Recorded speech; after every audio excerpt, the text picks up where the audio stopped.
In a world with entirely too many shows about cars, this is another pointless automotive podcast. It's like pulsing. Like me. How are you, Chadwick? A lot better now that I know you're pulsing. Yeah, exactly. How are you? How are you, man? Beyond pulsing, I'm good. Very good. Oh, Back man. on my shit, bro. You know what? I don't have a beverage. Well, I do. I have. First off, and this is just a hat tip. I spent an inappropriate amount of time with our mutual friend Brad of Auto Off Topic, and they're part of back when we were having our Seltzer Wars. Seltzer Wars. They're Team Polar. And That's so right. I managed just to randomly pick up some Polars. So I'm not converting to Team Polar. I'm simply, this is an homage.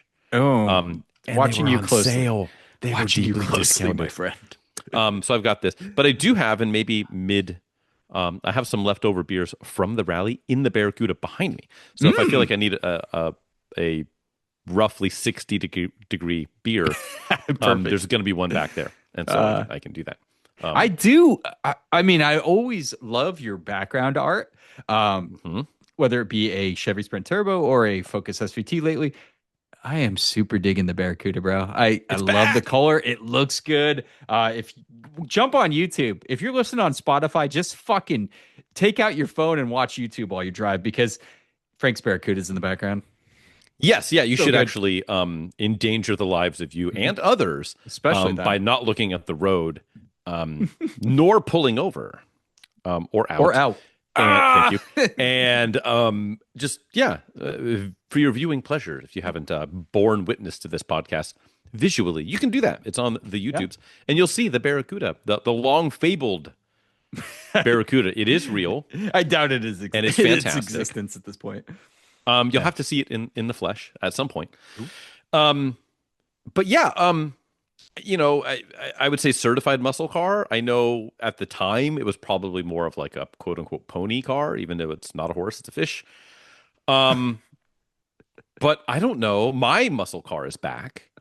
This has to be, I don't even know. I'm gonna have a drink right now because I think that was the first succinct segue you have ever performed for episode 224. And look, folks. Go ahead, you just stomped all over it, my friend. You had to interject. Put it in the fucking Interject. books. Yes, muscle car talk. I know we've talked about it briefly in the past.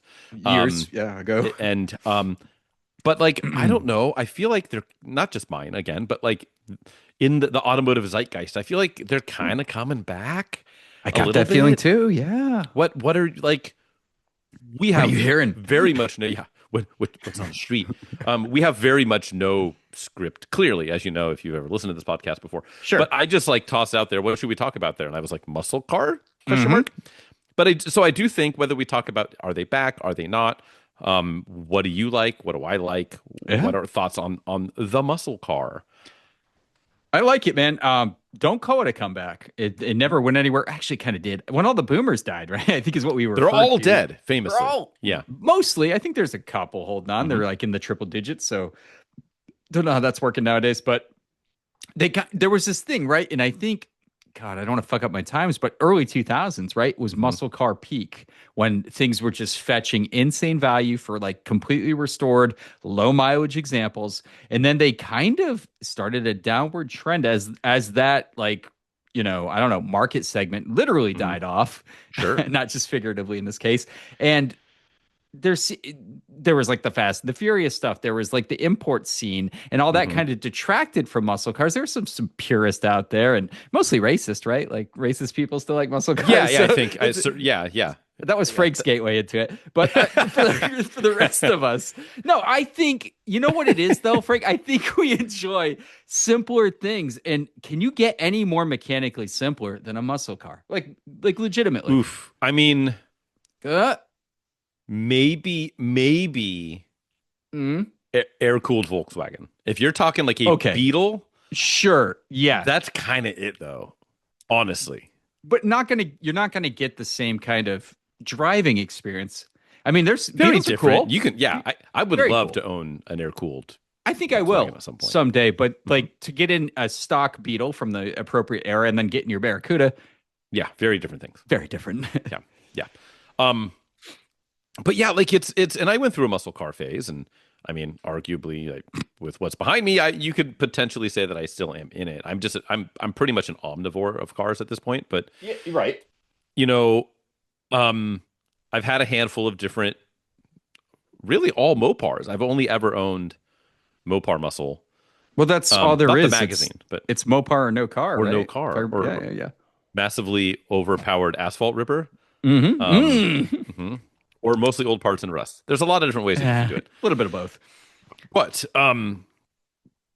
the thing, like, I really kind of do feel like they're having a bit of a moment. Like, they're really starting to get kind of come back. Okay. And I don't know if that is like just like reflexive, like trying to be different than air-cooled 911s and E30s and Hondas and some of the stuff that is, has been pretty popular lately. And has really, and by lately I mean the last, say, 20 years, 15 years. Mm-hmm. I don't know. Maybe it is, but I kind of feel like people are really kind of coming back to the muscle car thing, and the simplicity is part of it. I think it is. I think just straight up attitude is also part of it. I love the attitude, dude. It's Yeah. I mean, what's the modern? If you're seeking that out, it's got to be Dodge, right? Like Dodge is the Yeah, they're the like standard bearer. you're speaking of Mopar already. I think Sure. Dodge kind of brought that back. No, it was definitely a lot more modern. I had a Magnum SRT8. I would definitely throw down that that's a modern muscle car for sure. And the recipe's the same. That thing was still using a push rod V8. Right. So, I mean, like taking that Yeah. engine apart was no different. Sure, a lot more, a lot more electrical components, sensors of that kind of ilk. But taking that motor apart and putting it back together was exactly like tearing down an old big block. Yeah, yeah, and Chevy's still doing it. Ford has the Mustang, which is kind of a different animal. It's a Mhm. more worldly product, I suppose. Sure. But it's interesting because I feel like when you're looking at like classic muscle car shit, it's attitude is part of it, but I feel like it's a different attitude than what it was, say, 25 years ago. Yeah, it's not Where like drag. It's not all about drag times, right? Sure, yeah, and there was like early 2000s, you had like the pro touring phase Mm-hmm. where people were doing pro touring builds with everything at 17s and 18s on it, which is kind of fun, but like it was a very different aesthetic. Mm-hmm. And I think people taking, classic 60s, 70s, even early 80s, American stuff, and just kind of flogging them in stock or near stock form, Right. and just like letting it be sloppy and letting it be what it is, but just be different and using the thing, I think is kind of in vogue again. Hmm. Or it feels that way. And I feel like see more people our age and younger into them, when it used to be, me driving my Barracuda for a long time. I was like the young guy driving it. And I still am in some circles. Mhm. But I Oh, think more sure. and more it's and maybe it is. Maybe people are aging out and those cars are ending up in the hands of people Mm. that are old enough to actually use them. And so that's why when we do see them, they're actually being used because they're actually not being driven by someone in their 80s. I think you're right there. And I think because the market did shift so much, I have seen like prices be quite favorable on, obviously the big name stuff. If you're looking for like Sure. a Yanko Camaro or something, you're going to pay insane amounts of money. But you can go out and get like a 60s Mustang, which is a good, like a late 60s Mustang. It's a Yeah. good starting block, good, beautiful car, good car to bring back to life. You can get in the door. Whereas before those were fetching pretty crazy prices. I feel, and like other things too, like I'm not going to spoil it here, but I've always wanted a Plymouth Duster from the early 70s, like a Yeah. 70, 72 with a 340, of course. But in a fun color. And Mm-hmm. I could actually afford one now. And like not too long ago, those were fetching a little bit of coin. So Yeah, they're pretty hard to find. they are. And a lot of times when you do find them, they're for sale for a price that like doesn't make sense. It's like it's for sale, but it's not really for sale. Mm. It's a lot of like I know what I have stuff. But especially if you get something like a 340 Duster is a fairly desirable car. It's not the most, right? It's not like, Hemi E-body Barracuda or Yanko Camaro or anything like that. Right. K-Code Mustang, but like it's still a desirable thing. And like I feel like with some modern stuff, you can make it a reasonably okay performer, but while still making great noises, looking the part, having a little bit of attitude, and not break the bank when you start looking at what other people are spending for air cooled 911s and things like that. Like you can get now, it's going to drive far different, but if you're okay with that. Yeah, well, that's like my other topic I wanted to cover about muscle cars reemerging is do we talk about stock? Do we talk about bringing stuff back to stock? Is that still like, because that was the money move before, right? To have an original parts matching car, or do we explore this more modern thing of resto modding, which the technology in the resto mod communities has gotten so good that you can make these cars mirror modern car driving dynamics, which I think that's enticing to me. And I'm not talking, it doesn't need to be a Duster 340 original. I'm cool with like a Duster 340 swap that was done tastefully and correct. Yeah. And you can get those pretty cheap and then do some resto mod suspension brakes. Shit. Yeah, dude, hot rod that could be a like fucking that's the hell fun of a stuff. fun car. That's the fun part is like doing the hot rod shit. Like I've never been a big, and this should not be a surprise to anyone. Not that I've never been big. They make bills for that at the gas station. I've seen them. I've bought them. Rhino 7s, baby. Exactly. Over 9,000. But yes, that sponsorship's going to come through. I go with the emphasis on come. Yes. Yeah. They just like mail us a packet of samples. It's like, why are they like sopping wet? Unmarked bags. You just smells weird. That's a great late night confidential episode. We sample gas station bills. Yes, exactly. It's horrible. That's a horrible idea. Yeah. We have to do it with like a plexiglass partition in case it's like too effective, and it's just like the aphrodisiac effect is just like skyrocketing. Oh boy. Only on Late Night Confidential. Join our Patreon. No, oh God. I've never been a big fan of it's got to be numbers matching. And it's got to have the correct, that's off of a 68 when, really you can tell there's a subtle difference between 68 and 69. So your bumper's incorrect. And so that's, you're using the wrong turn indicator bulb, that negative 2 points there. Yeah. But so like, I like it because again, back to the simplicity and attitude part. Not that I'm like Mr. Automotive Attitude and things need to be badass, but I do like, which is why I like my Barracuda, because it's none of those things. It's not a lot of attitude. It makes great noises. It does sick burnouts. It does muscle car things. Yeah, but it's not this like screaming like look how badass I am. It's not that car.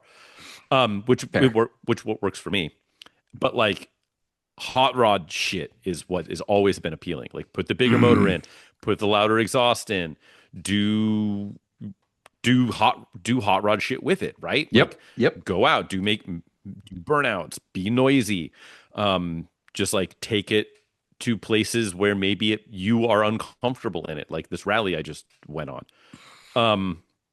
Like that's the stuff that's appealing. Put the big motor in, all of that. Like that's the cool stuff about those cars. And so I think that's certainly where the value is, right? You don't have to get anything special, but yeah, go get a 71 Mercury Comet.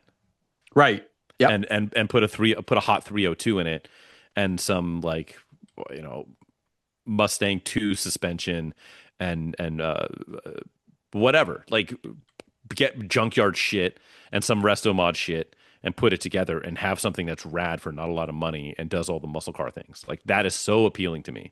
That same route I would go, because the muscle car game back in the day was like I just said, the parts matching, everything's got to be pristine, and it's all about chasing value. It's chasing your investment, how much you're going to get on the back end of it. But you say fuck all that, you get a rough example, And you just, like you said, throw junkyard parts at it, throw handling components at it, and actually drive the piss out of it. That would be my goal, is to get a lighter weight. That's why I kind of like favor a Duster or something to that effect. Yeah, get a and Dart, just get a Valiant. strip it out, pre-smog, put, if it doesn't have a Falcon. 340, put a 340 in it, and just grippy ass tires, brakes, suspension, and just go have fun. Go have some goddamn stupid fun, dude.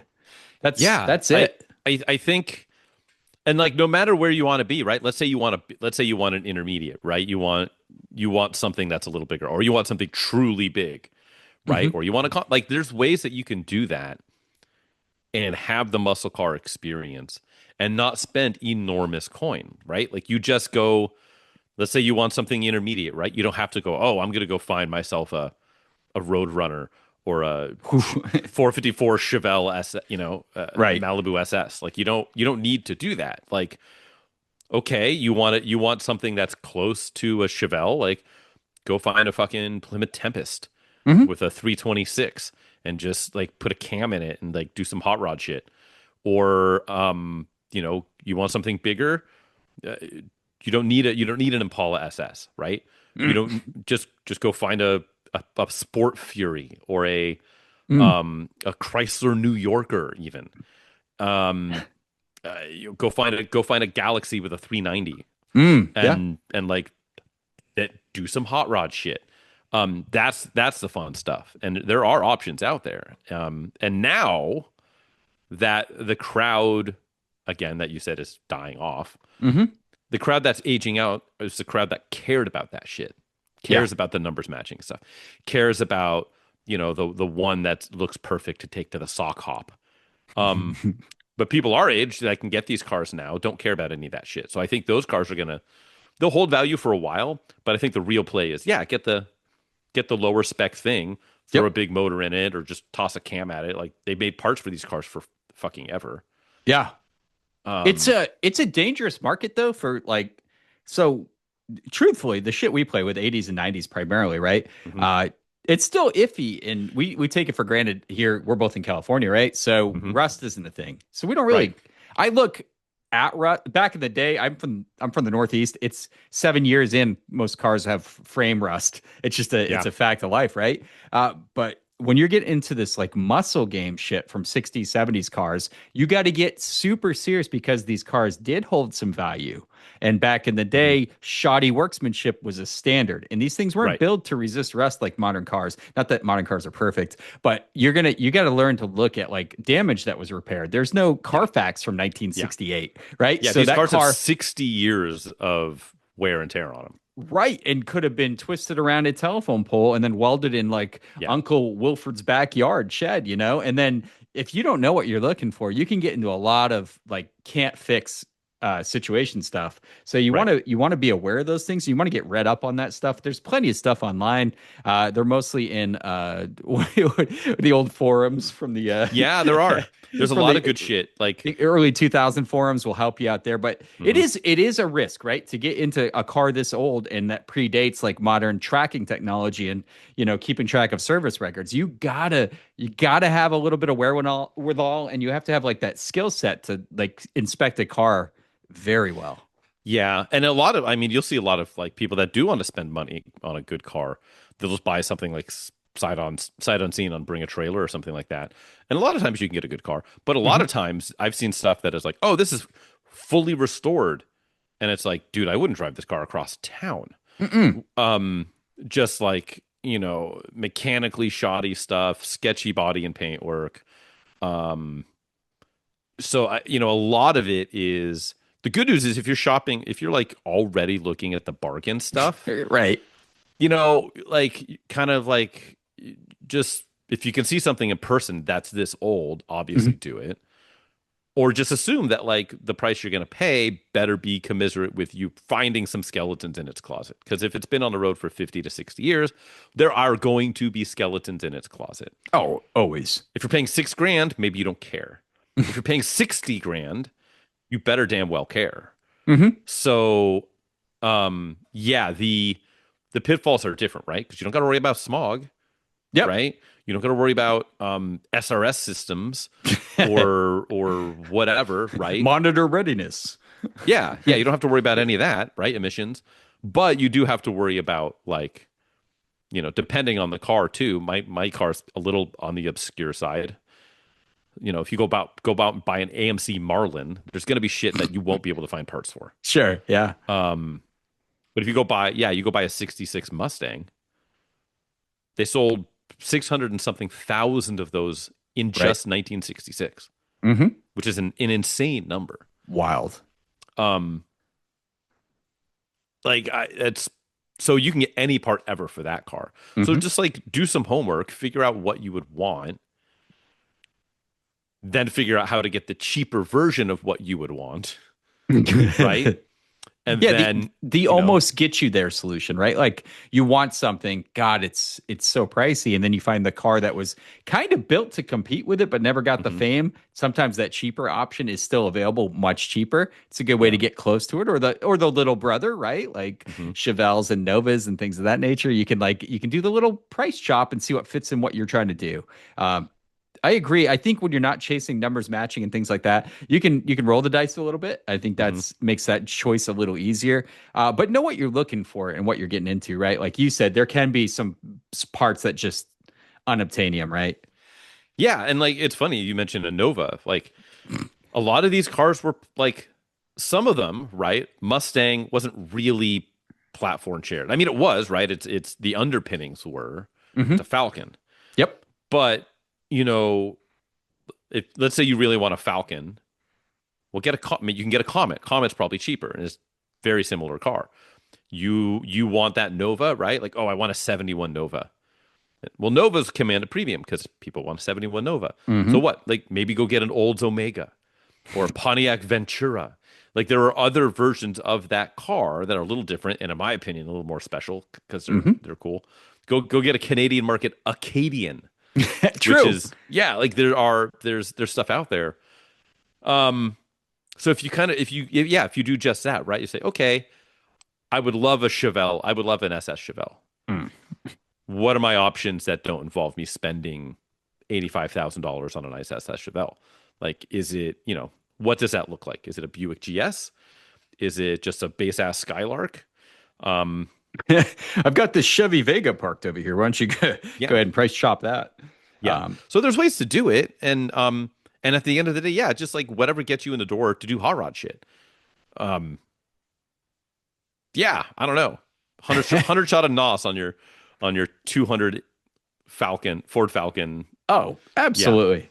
Yeah. I do like this exercise and I do want to get one. It's just, it's tough to decide first off because I want it to be kind of special, but not right. Like I want it to be something I don't care about. I want to just get in, beat the crap out of it and put it away. And that's what I want to do. I don't really care about aesthetics. I think if I chase that's when you get pricey. I mean, I love a good looking car, but a good patinaed muscle car also looks pretty damn cool in my opinion. Yeah. And that's the thing now, like say 25 years ago, 30 years ago, there were a lot of like 60s and 70s cars, like American muscle era stuff that you can say like, boy, kind of ugly. Like my car is not a traditionally pretty, handsome, attractive car, right? That was, the first gen Camaro or, a 65 Mustang Fastback.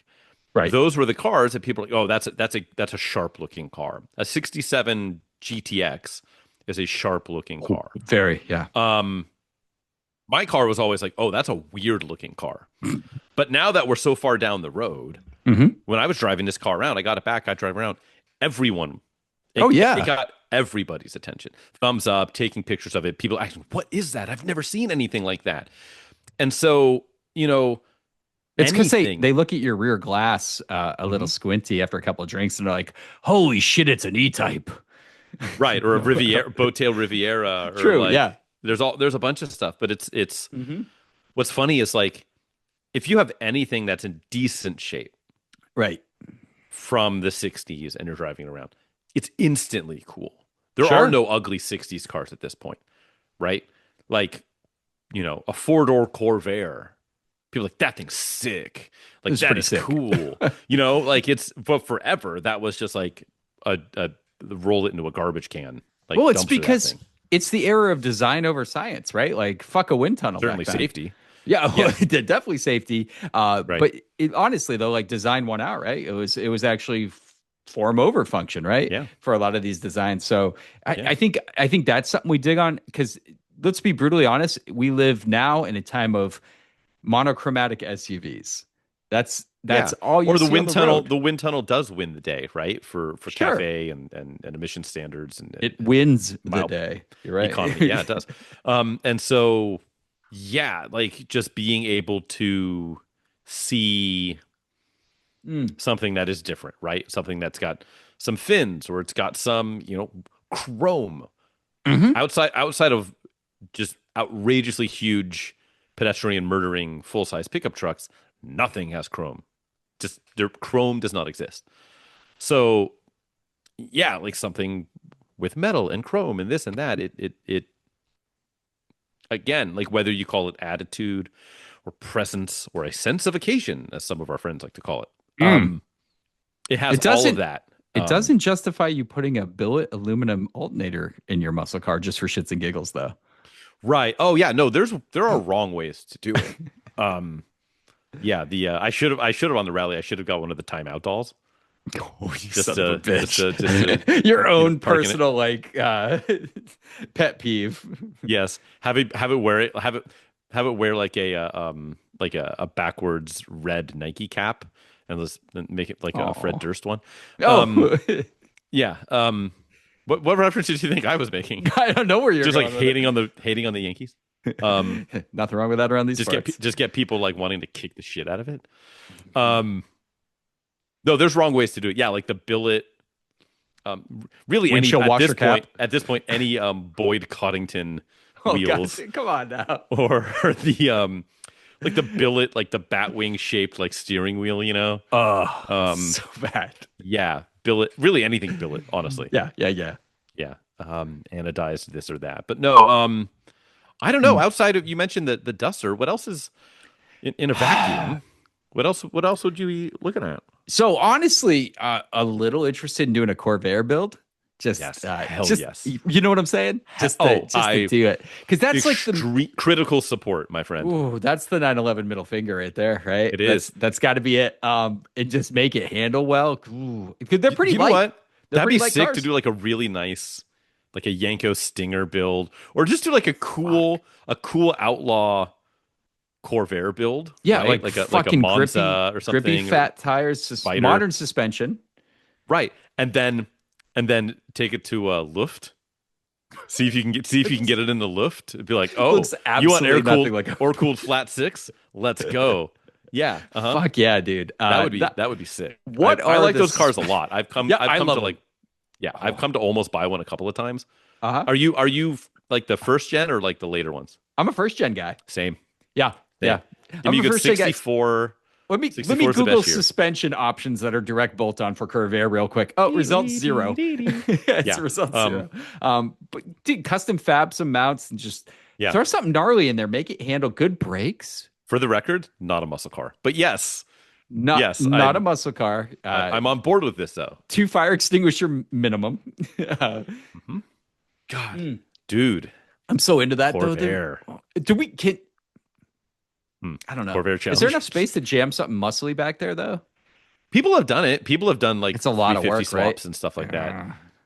Yeah, and Corvairs are weird because I want to say It sits. I want to low, say the right? engines, the motors on those spin like counterclockwise or something. They're like a different. It's like super low. So when you do put a new, I've seen it where they try to put a muscle like a big block or something like a V8, and the oil pan becomes a concern because it's so fucking Try some, low. baby. Yeah. Or do we There's keep ways it? to do it. Or we keep it 6? I don't know. That could be a fun build Metzger either way swap. you do it. Oh god. Let's go Porsche powertrain. Fuck that, dude. SVX Subaru motor. Ooh, in the rear. Yeah. Yeah. Ooh. Yeah. Pretend like it's a van again. You know. That could be fun. 235 ponies. Yeah. God, we were king for a Ooh. day. Yeah. So okay, back to actual. Yeah, that's what kings think about. It is king shit. Corvair swaps. Back to muscle cars. What like? Yeah. What else? Like, there's some stuff like out of the world of Mopar for me, just to kind of go a different direction. Okay. God, like nobody, nobody fucks with AMC stuff, and I think a Yes. Javelin or like a 74 Matador Coupe, which is a Mm, weird deal, would be dope. be Some cool. AMC stuff, AMC like Rebel SST. Um, yeah. Yeah. Now you want to talk about a car for racists? No, the Oh, Rebel SSE with the American flag stripes. Um, yeah. That's a hard sell. yeah, or even just like different stuff, right? Like, I mentioned the Pontiac Ventura and the Hmm. Olds Omega, but like, there's some of that stuff. Like, I would love like a 63 like a 63 Tempest Yeah. with a 326. Yeah. That would be rad. That would be cool. God, just do you keep it stock? I don't know. I feel like swaps become such a thing if it's pre-smog here that you have to do it. It's like a mandatory thing. Like the only Yeah, car you just can put something legally get bigger. away with it. Yeah, but do you go like in period ish? Like my car's got a motor from a 74 Duster. It's a 340. It was originally 273. So it is Okay. swapped just with another small block, but it's like other than motor mounts, It everything else it bolts really up. it depends. If the car is like I'm going for a stupid resto mod build where it's not Sure. going to be worth shit to anyone but me, Yeah. I would I wouldn't care. Yeah. If I wanted Do to you like an get some LS or value, something? what's that? So you going like LS swap or I think, yeah, I think, or like if we were to do Mopar, I really do like those old SRT 861s. yeah. I think that's a great motor, and I've seen a lot of like Barracuda swaps and other Mhm. things with that motor in it, and that has always enticed me because the packaging is really good and the output is like Sure. 420 horsepower. You can't. Yeah. That's your starting, and then no smog emission stuff. That power just goes up real quick. Super easy engine to service. You could swap the gearbox over. Like there, it's like too easy, right? Yeah. 6-speed manual, good, limited slip diff, big, Mhm. big diff, and put Big down some diff grippy energy. grippies and some Mhm. handling. And I think that's the most cost effective way to honestly do it that way. I think building an in period muscle car engine is a little more pricey than just swapping in some motor that's kicking around all over the place. Like I could probably get one Yeah. of those 6.1 Hemis for nothing, to tell you the truth. Maybe a lot of if you could do fab, like if you can fab shit up, Sure, like that's yeah. the way Well, to you do it. would, but you're really just changing motor mounts, and if you are swapping The everything over EC, electronics. yeah, but you're swapping the whole ECU and everything. Just try to, if you can get a whole harness and everything. Yeah, it's a fuckload of work. The CAN fuck? bus. Yeah, but you're Oh, it you're doesn't it doesn't read the neutral safety switch brick or whatever. Like can't like sure. I'm an idiot, and so I don't know if I can mentally handle CAN bus and swapping all that shit over. And I'm sure that there very clearly are ways to do it. Like I don't know it. There is something for me that's appealing about just throwing a carburetor at it and like Right. me have fuel, me dump fuel, and like really caveman hot rod shit. Sure. Um, and all the good and bad that comes with it. Yeah. Me have elevation. Me adjust carb. Exactly. Yeah. Yeah. Extreme rich. Yeah. Ambient temperature change. Big shift in temperature. Me switch Mhm. carb again. Yeah. Me need idle for 45 minutes before moving. Um, yeah, and I ran into a little bit of that shit on the rally. Sure. You were probably at some elevation, right? Little bit. Yeah, but like part of that was just like gaskets disappearing and things. And you gotta That'll rebuild do shit it. on the fly. But no, it's I for me that is part of it. Where like like something goes, you go use the car and something goes, oh, it's not running quite right, and you're like I don't want to fuck with points. Like I'm not going that far down, but like you know carburetor, mechanical fuel pump, Uh-huh. some of the like just kind of basic gas goes in, exhaust comes out type shit. Um, Diagnostics way easier, right? Like you're never gonna be like, oh, it's Hopefully, the fucking crank sensor, or it's right? something stupid Yeah, like that that bricks your car, right? hmm yeah. The yeah, just no start condition because the Pat's key lost its little like chip in it or whatever. Jesus. Um, yeah, it's I don't know. There's a lot of different ways to do it, and that's like part of the allure to me is like outside of the shit we already mentioned, like all the billet garbage. Yeah. There's like kind of I mean there very are wrong ways to do it, but there's a lot of right Yeah. ways to do it. So Whether it is the modern swap or keeping something close to stock, or just throwing in a similar carbureted motor but with a hot cam in it, or putting a fucking blower on something. Like For there's no reason, just doing it. Yeah. I hear you though, but like, is that the play though? Is that the play is to get the non like pedestal version because Mhm. it's sacrilegious to destroy a very numbers matching pristine car. Is that the play right now is to get that like lesser known variant in rough condition and just throw whatever you want to make it fun. I kind of feel like that's a good play right now in the Yeah, I market. would say not too rough condition though. No, I don't. I would say not rough. I would say underappreciated condition, right? Okay, so Not the factory perfect one, but mhm. like maybe the one that's like a fairly original car, has like the smallest V8 in it or whatever, Mm, and is like yeah, as you put it, not the pedestal, not the standard bearer, right? right, like patina, like I'm not talking like so I saw a video recently where a guy like bought an older car and he like Mhm. he's like this is the weirdest thing, it has 7 floor mats, watch this, and he starts pulling the like floor mats off and then the bottom one you can already tell it's sinking and he pulls it off and it's just like a goddamn hole in the floor. Obviously we're gonna go look for that kind of stuff, but like I'm saying Right. like patina, like worn out, roughed up, little body's not perfect but Sure. it's still like serviceable. And the interior is rough. It doesn't have the original matching seats. Mhm. I think that's the thing to target. And it's not like you said, the top trim. We're not going after top trim. We're not looking for the one that necessarily comes with the big motor because we can put the big motor in there, you Yeah, know? yeah, and not feel bad about it. Right. That's it. It's Yeah. not sacrilegious to alter something like that. Yeah, it's like so mine is the first gen Barracuda. Second gen Barracuda. Homie from the rally, Max, with all his collection of C4 Corvettes. That's so mint on the Instagram Hmm. if you care. He has a second gen Barracuda. He has a 67. So the second gen went from 67, 68, 69, those 3 years. And his is a middle trim car. It's a 67 fastback, 273, which was the V8, Hmm. the small block, two barrel, right? So 180 horsepower from the factory. Not a whole lot. Now he's doing major mods on it. He's doing a 5-speed swap, full K member swap up front with like suspension, all this stuff, right? That's dope. Um, which is dope. Hmm. But like you can buy that car for not huge money. Hmm. Let's say you buy a good one for 15, a Right. decent one, like what we're describing, Hmm. and then spend 5 grand doing hot rod shit, and you've got a very, very, very cool thing Yep. for not huge coin, and you're not going out and spending $200,000 on a whatever like the top dog 383 Formula S with delivery miles on it, numbers matching everything.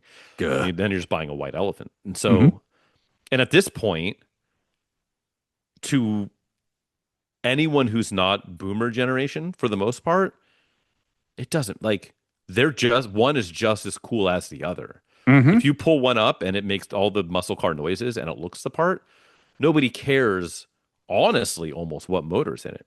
It has V8, makes Yeah. V8 noises. Great. Let alone all the other shit. Right. So yeah, I do think that is the play, is find a decent, far from perfect, far from a dumpster fire, lower spec version, or the off brand, if you will, version of the pedestal car. Is the stopwatch running right now? Do we need to go secure these? Is there a Ooh. big Here's the thing. big time crunch right now? I don't think so, because I think Hmm. we're right on the precipice of, yes, they're kind of they're starting to, I think, to become more cool than maybe they had been in the last 20 years. I agree.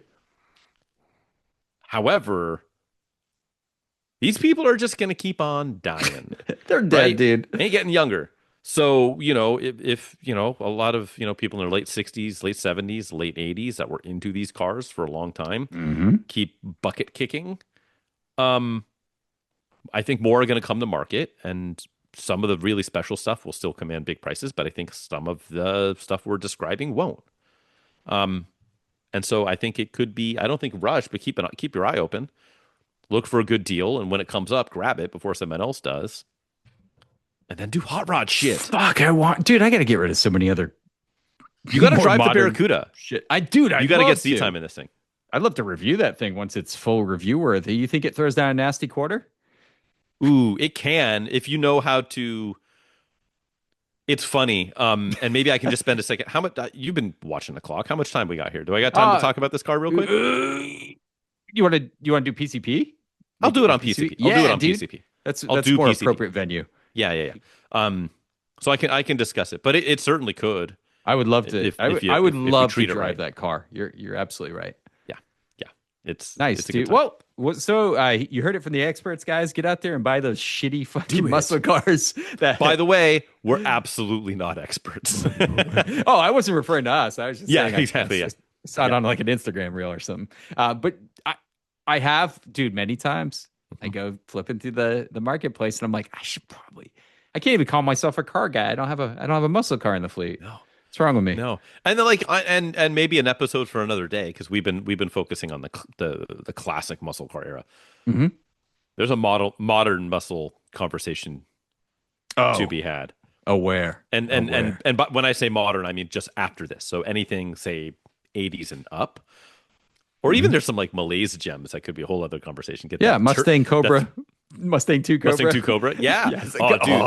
I know. The dog shit era. Yeah, get that 301 turbocharged turbo Trans Am. Which is like a dog, but like a very interesting dog. The Mustang Cobra wasn't. The Mustang 2 Cobra was not a dog. It was like the late 70s turbocharged Buicks. Yeah. Yeah, there's what about the King Cobra though? You don't want to play around with that. Oh no, they'll get you. She'll get you. The Plymouth Volare Roadrunner, like the 77 or whatever it is with the bright orange and brown. Yeah, there's some shit out there. That's for another day. Yeah, good stuff, man. Are you about to bestow a quiz Bust one for me? you? Is that true? Yeah, let's do that. I'm gonna pull this up. And you tell the good people what the hell I'm whipping out.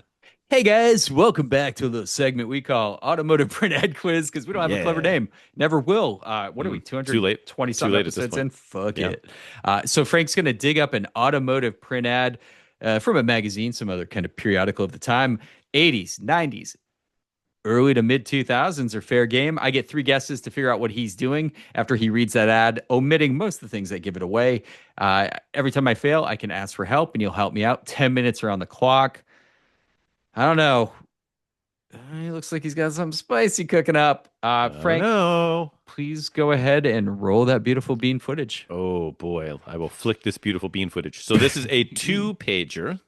Yeah. We have just a broadside photo of the vehicle in question, right on the driver's side, in what seems to be a black void, and there's like a rising, like on the horizon, partially obscured, almost as if it is coming over the horizon, logo of the manufacturer, and then for some reason there's like a flock of like, I don't know, 25 flamingos flying. They're flying. No, they're in the air. They're not doing their famous one-legged perch. No, they're like long necking it. In the air. Okay, they're peacocking, if you will. Okay, or not peacocking, flamingoing. If this ad holds true, the flamingos have nothing to do with the car in question. So we'll just move past that. Could be. Or maybe they do. Yeah, that's for you to find out. It's a Pontiac Flamingo. Final answer. Exactly. What is the flamingo? It says introducing the blank. Shaped for the wind. Oh, and then I got to do the zoom in, the click to zoom in thing. That's like wonderful. Yeah, bear with me. Aerodynamics isn't just for the birds. It affects everything that moves through the atmosphere. Mm-hmm. The better the shape, the better the performance, and the better the efficiency. Especially true for the blank. Using a wind tunnel, Blank finely tuned their sports car's outline to slice through the most formidable headwinds with greater ease. Its 1.7 liter fuel injected engine rips from 0 to 50 in 8.5 fleet seconds. That's what it says. In the process, Blank reduced front end lift by 30% and increased rear end rogue huggability with Blank's patented spoiler a whopping 60%. Okay. So now the front wheel drive Blank, So the front wheel drive blank now has greater stability on open roads and sure handling to weave through tight curves. Forward visibility has been improved with a lower nose and more sharply raked windshield. And you can see more of what you leave behind with a larger curved window in back. Additionally, the newly designed Blink has more interior room and a quieter ride. And with less air resistance as you go breezing down the highway, Blink has reduced yet another drag to owning a sports car these days: excessive gas guzzling. EPA estimated 41 highway miles per gallon and an estimated 28 miles per gallon. Yeah, it just says and an estimated 28. It doesn't say city. It just says that's the thing. Okay. Use estimated mile per gallon for comparisons. Your mileage varies with weather, speed, and trip length. Actual highway mileage will probably be less. But yeah, that's it. Nothing else is a blank. Okay. Interesting. So the birds meant something. Yeah, aerodynamicism. Oh, Diamondism? excellent. Yeah. Yeah, It's not, you said it with enough conviction. sure. It's all amounts. All that matters. Interesting displacement, 1.7. Front wheel drive, Rep. Fuel injected, it said. fuel injected. As a patented spoiler. That Curved part's rear glass. curved rear glass. So that paints an interesting picture. I've got a couple vehicles that come to mind. Mhm. Yeah, this is interesting. They're calling it a sports car. They did, and it's a redesign. So it's not the first generation of the sports car, from what I gather, too. Additionally, the newly designed Blank has more interior room and a quieter ride. It could be, yeah. I mean, Right? I guess Like, does it have more you than certainly the could read Ghost? it that way. Yeah. Right? Is there any other way to interpret that? Or Additionally, the newly designed Blank has more. I mean, more? More is a comparative term. it doesn't say. Yeah, that's true. Mm-hmm. Grounded to the ground. You know, these ads are always. That person was not writing an advertisement there. Fuck. This is tricky. not the fuck. The 1.7. Mhm. This is older. We're talking at the latest mid 80s, based on the things you're talking about. EFI, or electronic fuel injection, pretty new. We stopped talking about that in the 90s for sure. For the record, it did not say EFI. You said I'm sorry, fuel injection. Sorry. Yes. It's not a wood burning car. Yeah. Could be. Front wheel drive, 1.7. There's a couple cars that fit that, but the rounded glass is kind of sports car, but front wheel drive. Very few cars in this period It's were calling it curved glass. It is not like, Okay. I will give you this. It is not like the Barracuda behind me. No, yeah, or an E-Class or a 1800S Volvo, or P1800. I think so. I think I got the make. But I don't think I have the car yet. Ooh. All right. Well, Let me take a shot. Let's go. Sure. Front wheel drive 1.7. This is going to be a 1980, let's say 4, Volkswagen Golf. Final answer, my friend. This is not the 1984 Volkswagen Golf. Okay. May I have some help? Would they have called the Golf their sports car? They would have called it I think it was considered one of the first like sportier front wheel drives.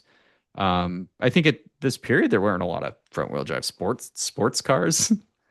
Sports cars. I don't know. Maybe not.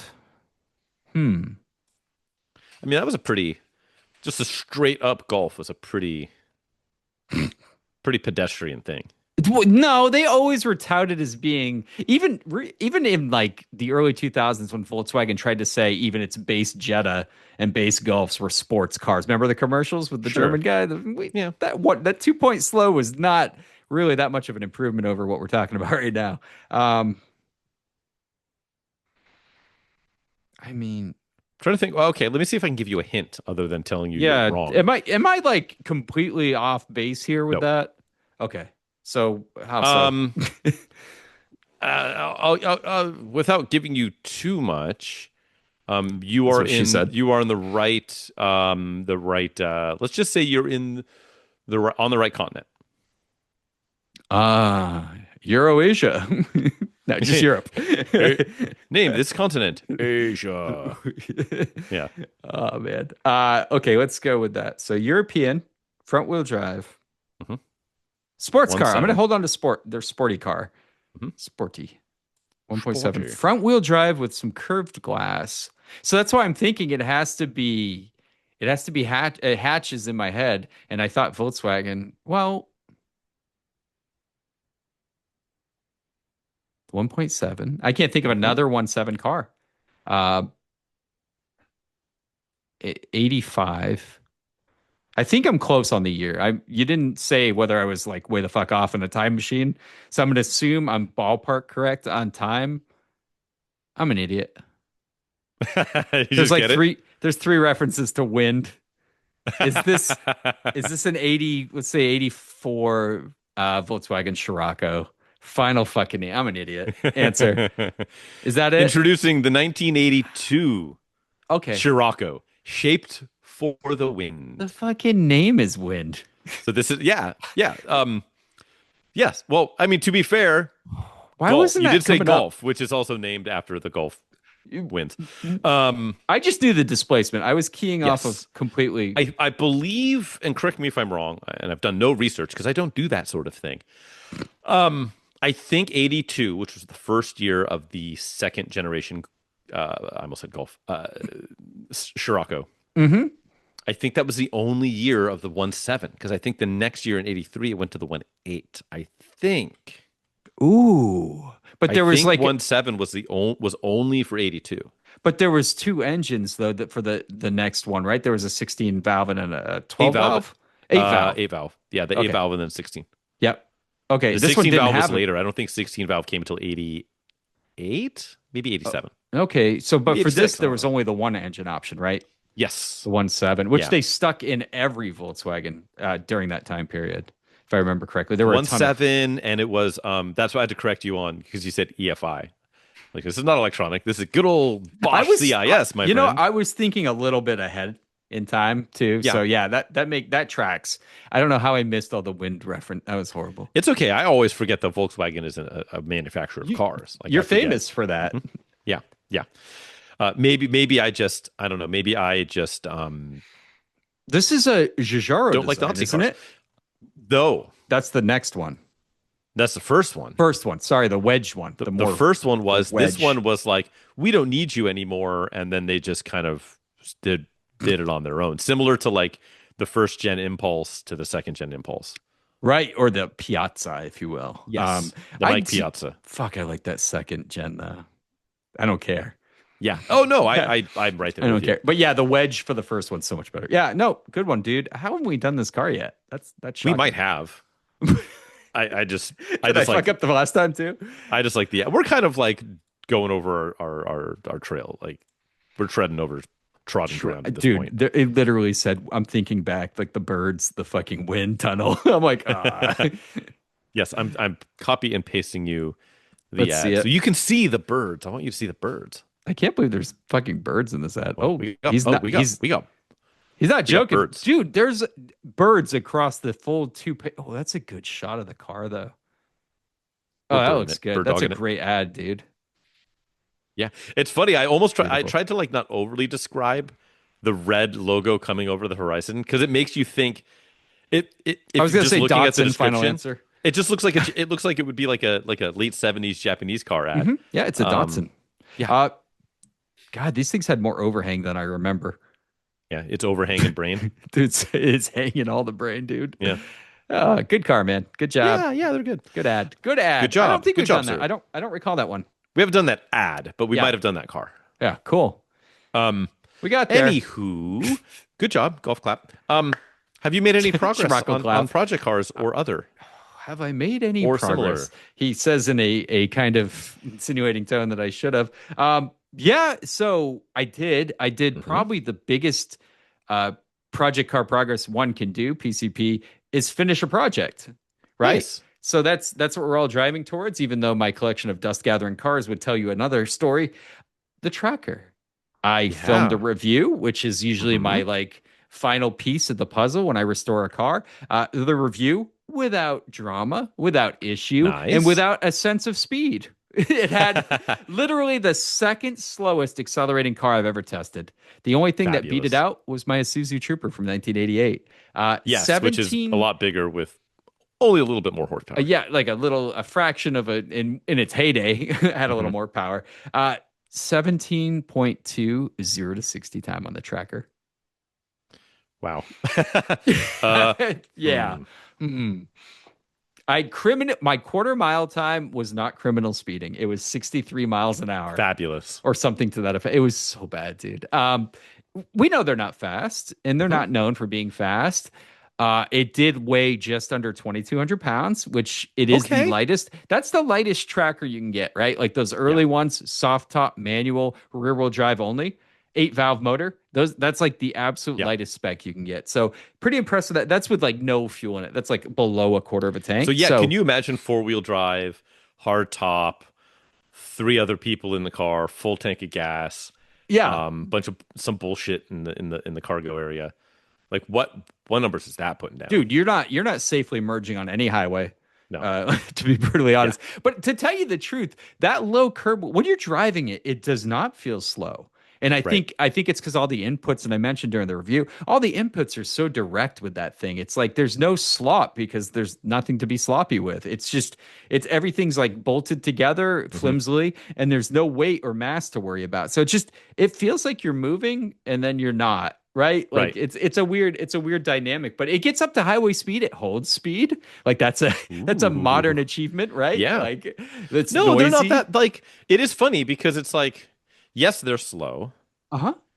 but they're more fun than that. And they don't feel as slow as it actually is. Like because it's so light, you know? It's not, I wouldn't say, I wouldn't say it's like enjoyable at like 85 miles an hour with traffic No. on a highway. It's No. not fun. It's not No. fun. It wanders a little bit. The That short benefit of it wheelbase, yeah. And what I learned skinny is wheels. like an obstacle in your lane, you have the other half of that lane to work with without This going is out of your true. lane. Mhm. But that part isn't fun. But buzzing around town, Yeah. absolutely, That's what that car's for. it's brilliant. It's Such a brilliant. good beach town car. Dude, it's probably is there a better beach town car? It kind of is the right answer. Maybe an Like old like like a Myers and Manx or like a I don't, an old cabriolet, pretty fun. yeah, a Around cabbie, beach town. Yeah. Metro convertible.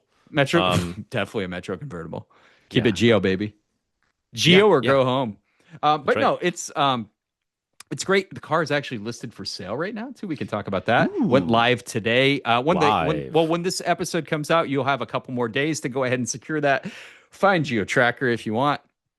But yeah, we'll see how that turns out. We'll Fingers see. crossed. The dice have been rolled. They have Um, killer car, but honestly, there's something special. Like it's bittersweet because I had that car for like a year and a half, right? And most of it was restoring it. So you get this like I've got this equity, this time and blood investment into it. But man, I love that truck, and it came out really good, dude. So you know the new top, all the little details, right? Like the spare tire cover, painting the wheels white to match the top. These little So little good. things Yeah. that are. And it was clean on the inside, which is a huge bonus with those because those seats tend to get thrashed. So, what can I say, dude? I finished a project. Wow. It's a good feeling, man. Now you're gonna have muscle car room. Yeah, right. It'll be I mean, eighth in line. Well, you already In the have a queue. modern one. You put it just the ZR1 Oh, it's a sports car, dude. That's not a muscle car. muscle sports car muscle Yeah, sports muscle. yeah muscle Russell sports. the love muscle. Welcome All to right, man. muscle That's. sports. How about you? Have you made any project car progress? I think it has to do with that shiny thing behind you. Yeah. I didn't die on a rally, which is That's great. good. Uh-huh. So yeah, I barely made the starting line. Oh no. I drove it so the day before the DWA camping while awesome rally. Which is what I took it on, and that was the plan. Was I'm going to bring this car on this rally. So got it going, got it running, putting some shakedown miles on it, and on my way from Novato back to my house on 37, just past the racetrack, sputter dead. Ooh. Like keep messing with it. it kind of had done some of this similarly before, and I thought it was, oops, my tank grommet blew out and it pissed out all the fuel. So we got a new tank grommet in, put it all back together, started driving it. I drove it to Novato, which was a whatever 50-mile drive.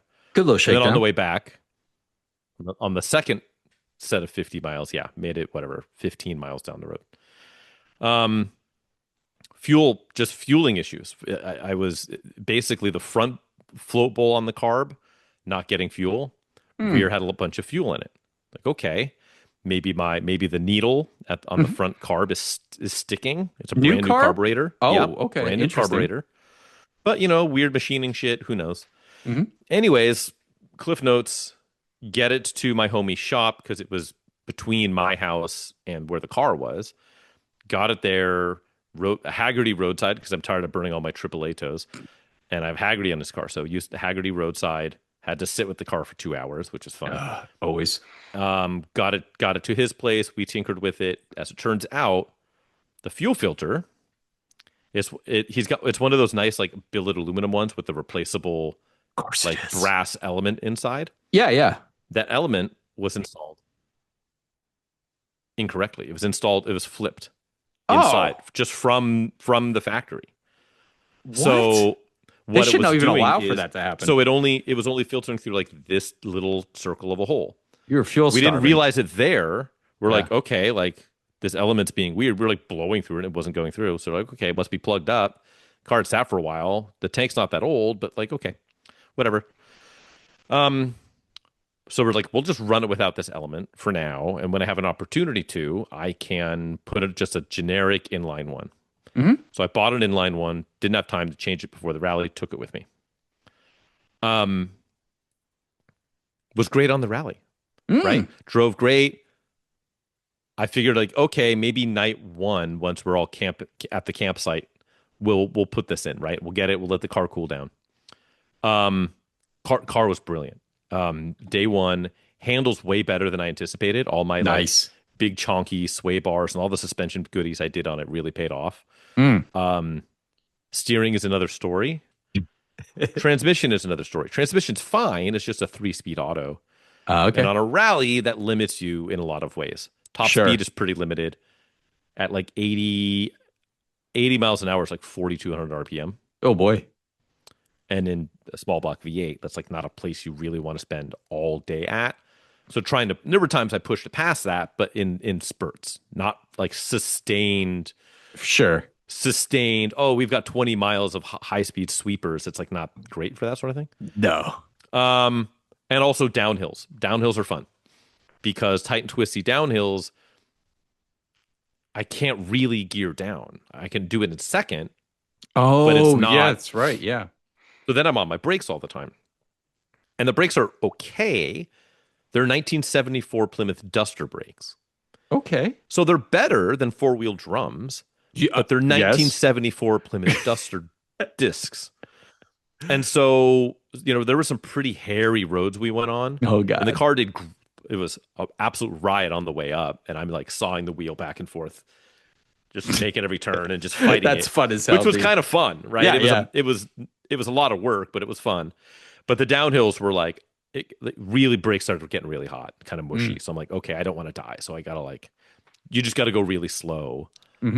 But all in all, very good. I did have a quick roadside. We had about 10 minutes of repair where the bypass, because there's inline filters at the float bowls on each carb. The little stone elementy guys. Yep. And those plugged up because I wasn't running I had bypassed the filter. The filter had no element in it. So we blew it out. Who was there? Anyways, people. Homie Brad, some other folks pulled over. I think Will of Beeline. We pulled them out. We blew them out with carb cleaner, put them back in, and we were good to go. Just carried on. And then we did put that one at midnight, middle of the night. We installed that filter, and then we did the valley. There's a gasket between the intake manifold and the block at the front, which there's an oil seal there. Oh, Just a foam seal where it just seals from oil leaking out from the valley, the lifter valley. Got it. Push Got it. rods and all that fun stuff's in there. So there's oil in there. It's not under pressure. But it But that- splashes. Yeah, but that seal at some point, day 1 or day 0, gone. Day 0, actually. She gone. No idea. Left the chat. I assume it went out and not in. We're just gonna Probably not would've- know. Would have noticed. Maybe it might be floating around in there. So we had to do an RTV run. Okay. And just put a bead of RTV there overnight, let it cool overnight. Mhm. Ran the rest of day 1 without it, and then put that there. It's fine. It's still like that. So that's my repair now. Nice. Otherwise, brilliant. I beat the balls off it, and it didn't. Dude, that's freaking awesome. Really riotous to drive. Oh yeah. And that is my update. That is my progress. Was taking this car. It's been off the road for almost 20 years. Dude, yeah. It's shiny. It looks really good. Everyone enjoys its presence. And then I did find out at the last crossroad spot on the last half day home. Very easy to do enormous brake stands in. That's what really matters. That's what really matters. Yes. Yeah. Good to test that at the somebody end of shot the it, rally. so we'll see. But Oh. one day that footage will come to light. That is killer, dude. Cool. Well, let me shut this thing down. Yeah, we'll do it. let's do it. We'll do a quick shutty here. Guys, thanks again, as always, for stopping by, checking us out. Follow us on YouTube. Jump in there. Frank, jump in the comments on YouTube. It's a riot. I just dude. started looking a minute ago on the last one. It's out of hand. And thank you for the guys that are listening and leaving Yes. comments. I love that shit, dude. And I jump in there and I want to instigate some shit too. It's so good. Get in the comments, act Yes. like animals. We love it. But yeah, subscribe if you haven't yet. We enjoy that. We do put every episode up there. Go ahead and rate the podcast if you haven't yet, for whatever reason that is. Also, Patreon. Check it Yeah. out. It's a pretty decent price. You buy us horrible alcohol. We'll do special episodes that are available only to Patreon members, right. and we Late tease night them after from time dark. to time. Late Yeah, night confidential. absolutely. Yeah, late night confidential, folks. Get on there, check it out. What else? Oh, my personal stuff, Auto Obscure Garage, whatever, YouTube, Rescue Restorations Reviews. There is a lot of Xterra content sneaking on there right now. If you want to check that action out, check it out. Frank, where can the folks follow your world-class photography? At the Photographer's Garage, but mostly here. Just follow us here. This is way more fun. And we get to be dumb here, and you get to listen to our musings. And hopefully they don't keep you awake at night. So thank you for that. And a good one. patreon.com/APA pod. It's really slowly turning into a thing, which is a lot of fun. So support us if you like, or don't. Doesn't really matter. You be you. But we appreciate what you throw our way. It helps us not die, which is great. Yeah. We're working on it. We are, yeah. Although who knows, we could once we get enough Patreon members and we start buying like opium and things with the money for the late night confidential, then maybe we will die. You said on that start buying opium. Okay. Anyway, yeah. note, See you. hoarding opium, See you guys in 7 days. hoarding opium. Later.